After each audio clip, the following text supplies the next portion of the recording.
50 साल के बाद भी कांग्रेस पार्टी अपने इस पाप को ढो रही है,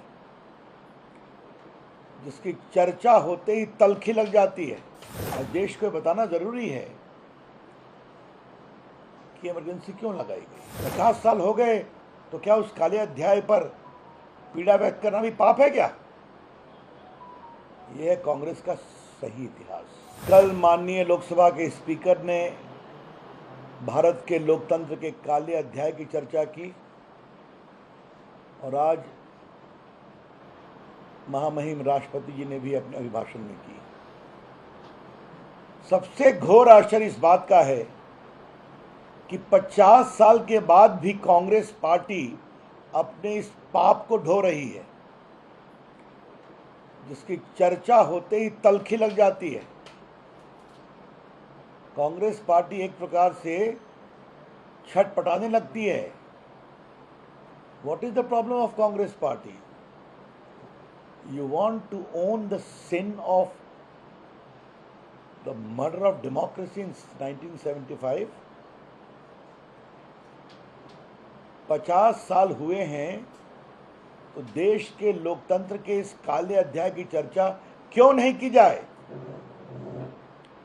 आज देश को बताना जरूरी है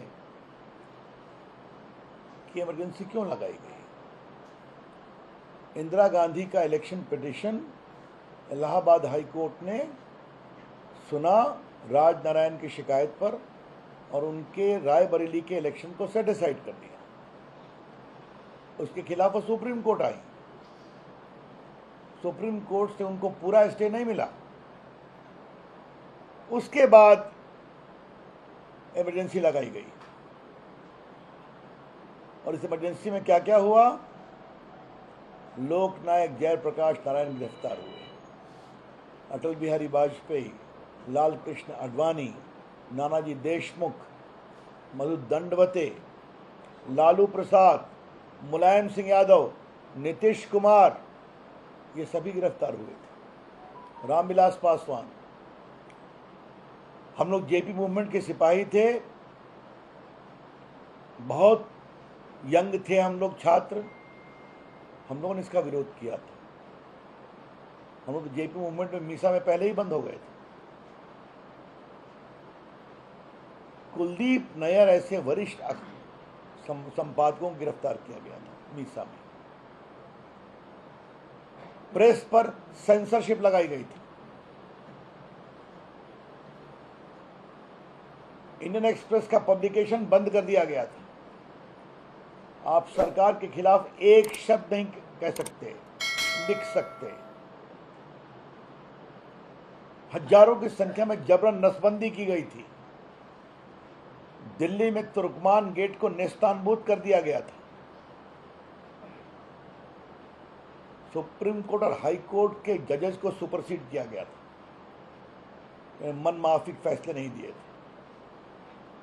और एक जस्टिस HR खन्ना, जिन्होंने ADM जबलपुर केस में ये कहा कि इमरजेंसी के बावजूद लोगों के मौलिक अधिकार निरस्त नहीं होंगे, उनको 1 महीने के लिए भी भारत का मुख्य न्यायाधीश नहीं बनने दिया गया। राष्ट्रीय स्वयंसेवक संघ के स्वयंसेवकों के जेल में नाखून नोचे गए थे, यातनाएं दी गई थी, बहुत लोग मरे। और आलम यह था कि किशोर कुमार ने यूथ कांग्रेस के कार्यक्रम में गाने से इनकार कर दिया, तो विविध भारती पर उनके गाने बंद हो गए थे। ये थी इमरजेंसी, काला अध्याय। कांग्रेस ने आज तक माफी नहीं मांगा। कल भी जो लोग मरे उनकी याद में जब 2 मिनट का मौन रखा गया, तब भी ये परेशान थे।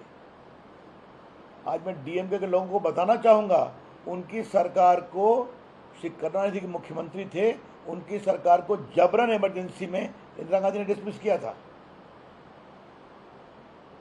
तो श्रीमान अखिलेश यादव, स्टालिन, कनिमोई, ये सभी इस बात का ध्यान रखें। और तेजस्वी जी इस बात का ध्यान रखें कि उनके पिताजी जेल में बंद थे। ये कौन सी बात करते हैं? 50 साल हो गए तो क्या उस काले अध्याय पर पीड़ा व्यक्त करना भी पाप है क्या? यह है कांग्रेस का सही इतिहास। लोकतंत्र में विश्वास है, लोकतांत्रिक परंपराओं में विश्वास है, और अगर थोड़ी चर्चा भी कर दो तो इतने परेशान हो जाते हैं कि प्रोटेस्ट कर रहे हैं। राहुल गांधी ट्वीट कर रहे हैं, स्पीकर के पास जा रहे हैं, वहाँ प्रोटेस्ट कर रहे हैं। बिल्कुल सही काम किया है स्पीकर साहब ने, किसी पार्टी का नाम नहीं लिया, मात्र उन्होंने उस समय के काले अध्याय को लोकतंत्र से जोड़कर कहा है। महामहिम राष्ट्रपति जी ने भी बिल्कुल सही कहा। कांग्रेस पार्टी को अपने ऊपर इतना चोट लगती है उसकी चर्चा से, तो ये साफ दिखाई पड़ता है कि कांग्रेस पार्टी के इरादे नेक नहीं हैं। संविधान की बात करना एक छलावा है। भाजपा ने साफ साफ कहा है, मोदी जी ने कहा है, पूर्व में अटल जी ने कहा है, इमरजेंसी अब नहीं लगेगी, कभी नहीं लगेगी। लोगों के नागरिक अधिकार का हनन नहीं होगा। और देश को यही बताना जरूरी है, जब 77 में चुनाव हुआ था तो देश की जनता ऐसा जागी कि इंदिरा गांधी रायबरेली से हार गई थी और संजय गांधी जी अमेठी से हार गए थे। और उत्तर भारत में कांग्रेस पार्टी का सिर्फ एक खाता खुला था, मध्य प्रदेश में छिंदवाड़ा में, बस। तो ये देश का इतिहास है, हमें उस लोकतंत्र पर गर्व है। संविधान की कॉपी देकर छलावा न करें। हमें गर्व है कि इस देश के अंदर की ताकत ने इमरजेंसी के काले अध्याय को परास्त किया, और आज जब 50 साल पूरे हो रहे हैं तो हम गर्व से उस बात को कहेंगे और उसका स्मरण दिलाएंगे, ताकि आगे कभी ऐसा नहीं हो।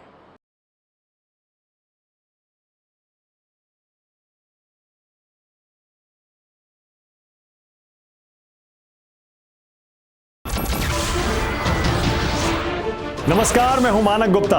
अगर आपको हमारा ये वीडियो पसंद आया हो तो इसे लाइक और शेयर जरूर करें, और हां, हमें सब्सक्राइब और फॉलो करना ना भूलें, ताकि आप देश और दुनिया की कोई खबर मिस ना करें। तो जुड़े रहिए हमारे साथ और देखते रहिए न्यूज़ 24।